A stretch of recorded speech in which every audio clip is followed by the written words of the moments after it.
감사하겠습니다. 그 앞에 있는 표호를 우리 같이 읽겠습니다. 시작. 말씀 안에 꿈이 있고 말씀 안에 길이 있다. 그러므로 우리가 하나님과 함께하는 꿈을 가지고 꿈을 이루시는 하나님께로 나가서 하나님을 경험하는 모두가 되시기를 주님으로 축원드립니다. 아멘. 본문의 말씀을 우리가 믿음으로 합독하겠습니다.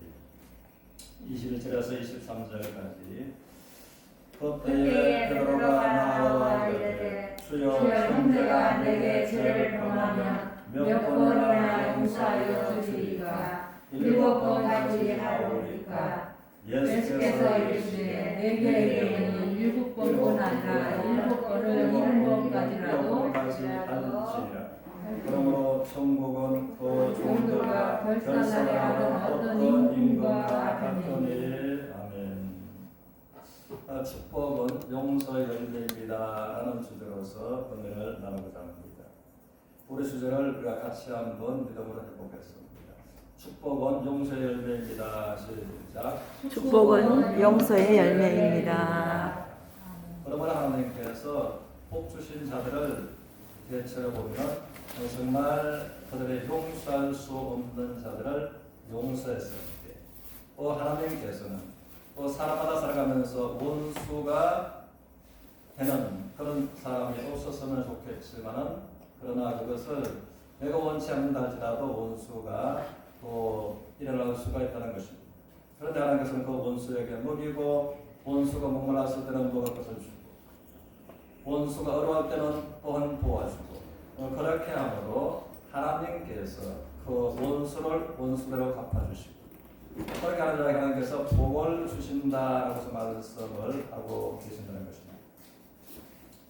그러므로 성경 말하기를 사랑은 허다한 죄를 덮느니라라고서 말해주고 있습니다. 그리고 골로새서 1장을 통해서 너희가 악한 행실로 멀리 떠나서 하나님과 원수가 되었던 너희를 이라고서 여전하게 성경은 말해주고 있습니다. 그러므로 죄로 말미암아 하나님을 멀리 떠나서 하나님 그를 싫어하고 원수가 되었다고 말씀하시는데, 그러므로 이사야서를 통해서 너희의 허물이 하나님과 너희 사이에 빽빽한 구름처럼 많았습니다. 너희의 죄가 짙은 안개처럼 하나님과 너희 사이에 많았으므로 라고 말씀하십니다. 그런데 하나님께서 예수님의 십자가의 보혈을 통해서 우리의 빽빽한 허물 같고 짙은 안개와 같은 죄에 관해서 완전하게 도말해 놓으셨으므로 너는 내게로 돌아오라 라고서 하나님께서 말씀하십니다. 그러므로 예수님의 십자가는 완전한 구원을, 완전한 구속을 말씀하고 계신다고 하는 것입니다. 그러므로 하나님께서는 우리가 하나님으로 말미암아 구원받은 하나님의 자녀들이라면은 우리가 우리 앞에 허물이 있고 죄가 있는 그들을 용서하는 것이 하나님의 바라심이다 하는 것을 성경은 말해주고 있다는 것입니다. 그래서 본문의 23절에 보면은 그러므로 천국은이라고서 말씀을 하시고 또 종들과 결산하려던 어떤 임금과 같으니라고 말씀을 하십니다. 여기서 임금은 우리 아버지 하나님을 말씀하고 계시고, 천국의 백성된 자들은 구원받은 하나님의 자녀들을 또 말씀해주고 계신다고 하는 것입니다. 그래서 이에 관해서 우리 주님께서 허물 있는 죄가 있는 그들을 또한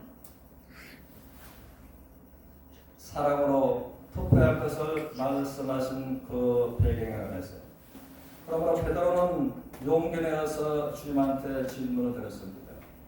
주님이요, 형제가 나에게 죄를 범하면 몇 번까지 용서가 되겠습니까? 7번까지 하면 되겠습니까? 라고 베드로는 말하였습니다. 우리가 살아가면서 우리에게 죄를 범하는 그 형제 자매들한테에 7번 용서한다는 것은 이건 놀라운 일입니다. 참으로 7번 용서한다는 것은 또 사람으로서는 정말 가능치 않는 일로 생각이 되는 것입니다. 그런데 베드로는 이 주님 앞에 아주 넓은 마음을 먹기로 결심을 한 것 같습니다. 그러면 내게 죄를 범하면 몇 번까지? 7번까지 용서를 해줄까요? 그래서 주님은 말씀하시기를 7번 아니라 1번씩 7번, 490번까지라도 용서해 주라라고 말씀을 하셨다는 것입니다. 이것은 보면 사실상 우리가 살아가면서 전혀 불가능한 일이라고 하는 것입니다. 그런데 하나님 말씀하시기를 그러므로 천국은이라고 말씀하시는 것은 우리가 십자가의 보혈로 말미암아 구원받고 하나님의 자녀가 되었고 천국을 바라보는 소망으로 살아간다면 그렇게 하는 것이 하나님의 원하심이다라고 말씀을 하고 계신다는 것입니다. 그래서 그 본문 밑으로서 주 말씀을 보면 그러합니다. 이제는 임금님이 한 사람이 1만 달란트 빚이 있었으므로 그 1만 달란트 빚을 갚으라고서 말하니까 불쌍히 여겨주십시오. 제가 형편이 안 돼서 그렇지 1만 달란트를 제가 갚는 데까지 갚겠습니다. 반드시 제가 갚겠습니다. 그런데 이 1만 달란트는 성경학자들은 계산하기를 금 한 달란트가 19억에 해당이 된다고 합니다. 그럼 금 한 달란트가 19억에 해당이 된다면 1만 달란트라면 계산을 하면 그러므로 이제 이 임금님이 그를 처벌해 여기고 불쌍히 여기시고 1만 달란트를 전적으로 탕감해 주었다라고 하는 것입니다. 이는 얼마나 임금님으로 인해서 사랑과 은혜를 입은 사람이었습니다. 그런데 거기서 탕감받고 나오는데 나오는 길목에서 사람이 지나가면서 보니까 저 사람이 낯익은 사람이고 낯익은 사람인 것을 확인해서 보니까 자기에게 100데나리온 빚진 사람이 지나갑니다. 달려가서 찾고 그저 맥살을 쥐고 나에게 100데나리온을 빚진 것을 갚아라. 그러니까 그가 말하기를 내가 갚겠습니다. 형편이 되지 않아서 안 갚아서 내가 반드시 갚겠습니다. 그러니까 그 비는 것을 무릎 꿇고 비는 것을 그가 그대로 내정합니다. 옥졸들에게 붙여서 오늘날로 말하면 감옥에 가두었다라고 하는 것입니다. 그러면 그것을 본 하인들이 임금님한테 가서 아뢰니까 점점 암흑에 가 1만 달란트 임금님으로 하여금 빚을 탕감받지 않았습니까? 임금님을 1만 달란트를 탕감해 주지 않았습니까? 그런데 그가 나가서 자기에게 100데나리온 빚진 자를 만났음에 그가 불쌍히 여겨달라고서 엎드려서 간절하게 비는데 그것을 뿌리치고 옥에 가두었습니다 라고서 말을 했습니다. 그러니까 임금님이 대노하면서 이 괘씸한 1만 달란트를 탕감해 주는데 100데나리온을 하고 하면서 그를 이제는 불러들이는 그리고서 임금님이 내가 너를 불쌍히 여겼는데 너도 100데나리온을 빚진 자를 불쌍히 여기고 탕감해 주는 것이 옳지 않느냐라고 하면서 그런 영원토록 그가 생명이 붙어있는 한 나올 수 없도록 옥졸들에게 붙이라라고서 했다고 하는 것입니다. 그러므로 100데나리온은 100일 품삯에 해당되는 것입니다. 100일 품삯에 해당되는 그 돈의 가치. 그럼 한 달란트가 19억인데 100달란트라고 탕감하는 것과 그래서 비교할 수 없는 빚을 사랑으로 탕감받았지만 작은 것을 자기가 용서치 않아준 그 자의 결과를 말씀하신 우리 주님의 말씀이다라고 하는 것입니다. 그러므로 1만 달란트는 이 임금님은 우리 하나님을 말씀하고 계시고 서로의 이 사람들은 천국의 백성된 하나님의 자녀들을 말씀하고 계신다는 것입니다. 그래서 1만 달란트는 무엇을 말씀해주고 있는가 하면은 우리가 살아가도 영원토록 갚을래야 갚을 수 없는 구원의 대가, 죄의 값을 말씀하고 계신다는 것입니다. 이 죄를 번짓할 만한 죄라도 다 갚기 전에는 결코 불타는 지옥불에서 나올 수가 없었던 그 죄값을 하나님께서 우리를 불쌍히 여기시고 예수 그리스도의 십자가의 보혈로 말미암아 우리의 죄를 통하사 통에서 먼 것처럼 우리의 죄가를 다 옮겨주시고 하나님의 온전하신 사랑을 말씀하고 계신다는 것입니다. 그러면 이 백단 계대로는 무엇을 말하는가 하면 겉으로 우리가 죄의 빚을 하나님으로 말미암아 말할 수 없는 하나님의 예수님의 십자가의 보혈의 은혜로서 탕감을 받았습니다. 우리가 살아가면서 형제 자매와의 관계 또한 수평적인 관계에서 나를 몹시 소홀하게 하는 불편하게 하는 이런 괘씸하게 여기게 만드는 허물과 죄의 문제가 백데나리온에 해당이 된다는 것입니다.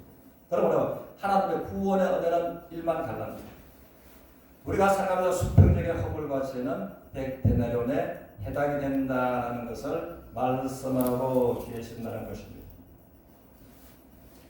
그러므로 성경은 말하기를 로마서 12장을 통해서 또한 잠언서 25장을 통해서 우리가 살아가면서 원수가 없으면 좋겠지만 내가 원치 않는다 할지라도 그가 오해함으로 원수가 되든 원수가 또한 시기심으로 원수가 되든 원수가 나는 만들지 않았지만 상대방이 원수가 되어서 원수의 관계가 될 때도 있다고 하는 것입니다. 그런데 하나님은 말씀하시기를 너의 원수가 목말라하거든 마실 것을 주고 너의 원수가 배고파거든 먹을 것을 주고 너의 원수가 헐벗었으면 입을 옷을 주고 그렇게 함으로 숯불을 그 머리 위에 쌓아 놓는 격이 되리라 라고 말씀하신 신약에서는 그러므로 숯불은 2000년 전 그때의 가장 삶에 대해서 없어가 안 되는 귀한 것이 불씨였다고 하는 것입니다. 그러므로 우리가 역사에 관해서도 거슬러 올라가면 그 옛날에는 불씨가 얼마나 귀했는지 불씨를 살리기 위해서 그러므로 가장 삶에 귀한 것을 머리에 올려놓은 것과 같은 것이 원수에게 되어 있었습니다. 그렇게 해주었을 때 하나님께서 가장 귀한 것을 원수에게 베풀었다라는 것에서 하나님께서 인정하시겠다는 말씀입니다. 그리고 잠언서에서는 그렇게 할 때에 반드시 하나님께서 원수 갚는 것은 하나님께서 갚아주시고 너에게도 하나님께서 불일치 행하신 하나님께서 너에게도 그대로 갚아주시리라 복을 말씀하시는 하나님이시라고 하는 것입니다. 우리가 이런 면에서 좋은 모델이 있는데 우리가 다윗의 인생을 보면 다윗은 그런 원수될 것을 원치 않았고 원수를 만들지 않았습니다. 그런데 다윗에게 있어서 사울 왕은 스스로 원수가 되었다고 하는 것입니다. 그럼 우리가 살아가면서 들을 수 있는 것입니다. 다윗은 절대로 원수를 만들지 않았습니다. 사울을 왕을 해치는 또 명예훼손을 한 적도 없다고 하는 것입니다. 그런데 그가 시기시고 그가 오해하며 사울왕은 다윗을 죽이지 않으면 안 되는 원수 관계가 맺어졌다고 하는 것입니다. 그럴 때에 사울왕은 3,000명의 병사를 동원해서 다윗을 죽이려고 죽여가고 포위망을 좁혔던 적이 한 번, 두 번이 아니었다고 하는 것입니다. 그래서 다윗이 사울의 3,000명의 병사들이 다윗을 죽이려고 좁혀오니까 도망갈 데가 없었어. 그는 엥게디 굴로 몸을 숨겼습니다. 그런데 사울 왕의 병사들이 다윗을 잡아 죽이려고 오다가 엥게디 굴 앞에서 그만 말 발굽 소리가 멈추었다고 하는 것입니다. 그런데 다윗의 마음이 어떻습니까? 밖에서는 굴 안을 들여다볼 수가 없지만 굴 안에서는 밖이 보이는 것입니다. 그런데 거기서 누가 내렸는데 보니까 원수 사울 왕이 내렸습니다. 그리고 원수 사울 왕이 내렸을 때 다윗은 숨조차 크게 쉴 수가 없었다. 그런데 원수 사울 왕이 물 속으로 들어오는 여러분들이 다윗의 입장이라는 그 상황에서 그 마음이 어땠을까?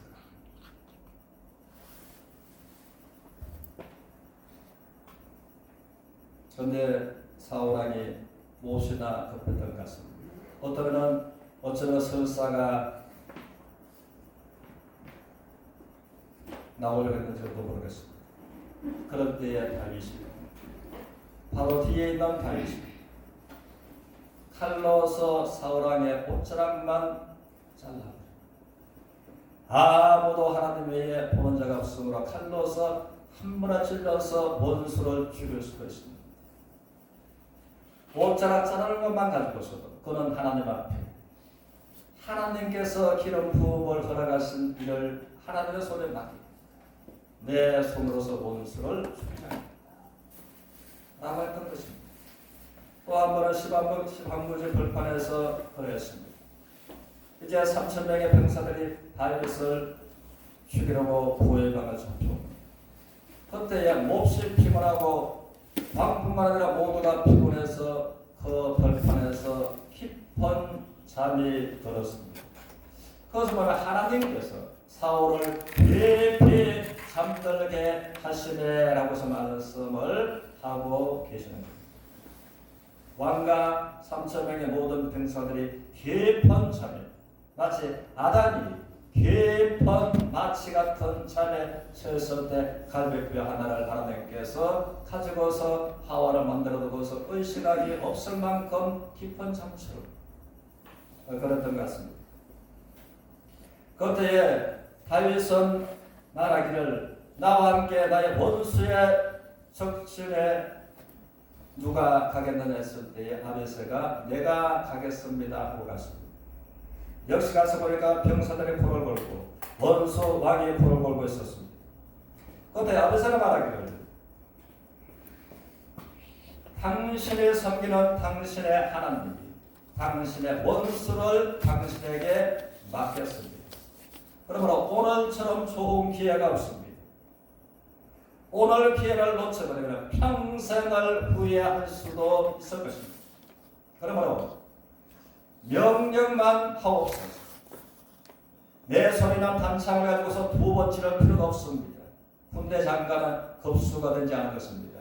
단 한 번에 찔러서 그를 죽여버리겠습니다. 그랬을 때에 다윗은 말하기를 그를 죽이지 마. 그 원수 갚는 것을 하나님께 맡깁니다. 하나님께서 죽이는 원수 갚는 방법은 전쟁에서 죽이시다. 다른 데에 다른 방법으로 죽이시다. 원수 갚는 것을 하나님께 맡깁니다. 그러고서 물병과 사울의 창을 가지고서 가자 하고서 두 번이나 살려 죽었던 것입니다. 그러면 하나님의 완성처럼 죄를 범했을 때에 7번씩 7번이라도 용서해 주었을 때에 하나님께서 다윗을 무엇으로 어떻게 보상하셨는가라는 것입니다. 그리고 하나님께서 원수 갚는 것을 갚아 주신 것이 블레셋의 전쟁에서 사울이 죽었습니다. 물론 그 아들도 죽었습니다. 그런데 사무엘상 1장을 통해서 다윗은 이 소식을 들었습니다. 듣고서 다윗은 우리는 원수가 나를 죽이려고 하던 원수를 저는 전날에 저를 죽이겠다고서 협박을 하고 위협을 해서 이제 경찰서에서 판지를 타고 신변 보호 요청을 몇 달을 하고 받았던 것이 있습니다. 다윗은 훨씬 되겠죠. 그런데 원수가 죽었다 하면 사람들은 얼마나 기분 좋고 쾌재를 들었습니다. 다윗은 자기를 겉으로 죽으려고 했던 원수가 죽었다는 소식을 들었을 때 다윗은 기뻐한 것이 아니라 슬펐습니다. 마음이 아팠습니다. 원수 사울왕이 죽었다는 소식을 해서 다윗은 울고 곡하고 슬픈 노래를 불렀습니다. 심지어 사울왕의 그 죽은 시체를 갈고 장례를 치러준 그들에게 큰 상급을 냈던 것이 다윗이었다고 하는 것입니다. 그러므로 다윗은 이제는 원수가 죽었을 때 원수를 용서할 뿐만 아니라 사랑하고서 마음 아프고 그리고 원수의 손자를 이제는 자기 아들의 한 사람처럼 평생에 그런 두 발이 저는 장애인을 그런 아들처럼 대우했던 것이 원수를 용서하고 사랑했던 다윗의 모습이라고 하는 것입니다. 그러면 하나님께서 다윗을 어떻게 보상하십니까? 원수는 원수로서 하나님께서 갚으셨습니다. 그리고 성경사들은 시간 계산하기를 원수 사울왕이 죽은 지 3일째 될 때에 다윗이 헤브론에서 유다왕으로 기름 부음을 받았다라고서 말합니다. 또 7년 뒤에는 이스라엘 전체에 이스라엘 왕으로서 헤브론에서 기름 부음을 받았다라고서 이제 말씀하고 있습니다.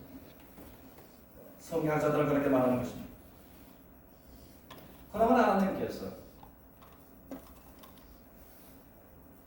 하나님의 축복을 원수가 그것을 나에게 맡겨 원수에게 선을 행한 그것을 안에서 너에게 꼭 내가 갚아 주리라고 말씀하신 말씀처럼 그러므로 하나님으로부터 받는 축복은 우리로 봐서는 우리의 감정으로 우리의 생각으로 생각할 때 도저히 할 수 없는 불가능 1번에 7번이라도 490번이라도 허물과 너에게 죄가 있으면 그 허물과 죄가 있는 자가 잘못했다고 하면 받아주고 용서해주라 라고 하는 것이 우리 주님의 말씀이고 그렇게 할 때에 용서한 자의 축복을 하나님께서 말씀하고 계신다는 것입니다. 그러므로 우리가 1만 달란트에 속하는 십자가의 완전한 구원의 빚을 하나님 앞에 진 사람들입니다. 그러므로 우리가 살아가면서 또 백대냐려는 관계되는 나는 아무런 잘못이 없고 억울하다라고 말할 수 있지만 나에게 허물로 죄로 벌려지게 합니다. 그를 내가 수평적인 내 기준으로 볼 때는 용납하고 용서할 수가 없지만 하나님으로부터 받은 바 1만 달란트의 은혜가 너무나 크기 때문에 백데나리온은 하나님 앞에서 하나님이여 내가 용서치 못하겠습니다 할 수가 없는 것이 우리가 구원받은 하나님의 자녀라면 그렇다고 하는 것입니다. 그러므로 1만 달란트 구속의 빚을 졌으면 우리의 수평적인 허물과 죄에 속하는 백데나리온을 하나님의 은혜라 생각하면서 우리가 탕감해 주고 허물과 죄를 용서해 주는 것 우리에게 도로 갚아주겠다고 말씀하신 하나님의 은혜의 보호자 프로그램에서 하나님의 축복을 살아계신 하나님을 경험하는 모두가 되시기를 주님 이름으로 축원드립니다. 아멘. 우리 하나님 앞에 그런 예물을 생각하면